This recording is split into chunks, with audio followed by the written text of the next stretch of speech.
ভারতের কমিউনিস্টদের প্রায় অভিযোগ করতে শুনবেন যে রাম নাকি কল্পনার চরিত্র, কল্পনার পুরুষ। রামায়ণ এবং মহাভারত নাকি নিছকই কল্পকথা। আর এর যুক্তি হিসাবে তারা বলেন, রামায়ণ মহাভারত যদি ঐতিহাসিক সত্যি হতো তাহলে এই গ্রন্থে বর্ণিত স্থানগুলি আজকের ভারতীয় মানচিত্রে নিশ্চয়ই থাকতো। যেমন ধরুন, মহাভারতের সময় শ্রীকৃষ্ণ দুর্যোধনের কাছে পাণ্ডবদের জন্য 5টি গ্রাম দাবি করেন। তিনি প্রস্তাব দেন 5টি গ্রাম পাণ্ডবদের দিয়ে দিন, পাণ্ডবেরা সেখানে শান্তিপূর্ণভাবে বসবাস করবে। এই 5টি গ্রামের নাম কি ছিল জানেন? তিলপ্রস্থ, গজপ্রস্থ, সোনপ্রস্থ, পানপ্রস্থ এবং ইন্দ্রপ্রস্থ। এখানে প্রস্থ শব্দটির অর্থ হলো শহর। কমিউনিস্টরা অভিযোগ করে এই শহরগুলোর বাস্তব অস্তিত্ব কোথায়? এগুলো নাকি সবই কাল্পনিক নাম। অথচ আপনি শুনলে অবাক হবেন যে এই শহরগুলো এখনও রয়েছে, শুধু নামগুলো আর এক নেই।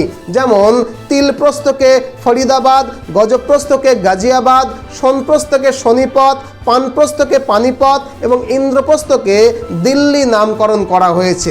কে করেছে, কারা করেছে সেসব না হয় আর নাই বা বললাম। আপনারা সবই জানেন যে সেই সময় হিন্দুদের ওপরে কি পরিমাণে অত্যাচার হয়েছে।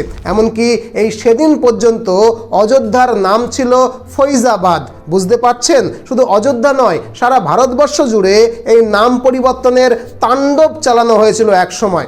আপনি একটু খোঁজ নিয়ে দেখুন, আপনার শহরের আশেপাশে এমন একটা না একটা জায়গা ঠিকই খুঁজে পাবেন যার প্রাচীন নাম ছিল এক আর এখনকার নাম রাখা হয়েছে অন্য। গায়ের জোরে আমাদের হাজার বছরের পুরনো শহরগুলোর নাম পরিবর্তন করা হয়েছে, আর এখন কমিউনিস্টরা বলছে ওই নামগুলো নাকি আসলে ছিলই না। ষড়যন্ত্রটা বুঝতে পাচ্ছেন? যাই হোক, কমিউনিস্টদের হোতা মুখকে ভোতা করে ফৈজাবাদের নাম আমরা পুনরায় অযোধ্যা করতে পেরেছি। এবার একে একে বাকিগুলোর পালা। আপনি কি মনে করেন ভারতবর্ষের বাকি শহরগুলোর নাম পরিবর্তন করে তাদের প্রকৃত নামে ফেরানো উচিত? কমেন্ট বক্সে আপনার মূল্যবান কমেন্ট নির্দ্বিধায় জানাবেন কিন্তু।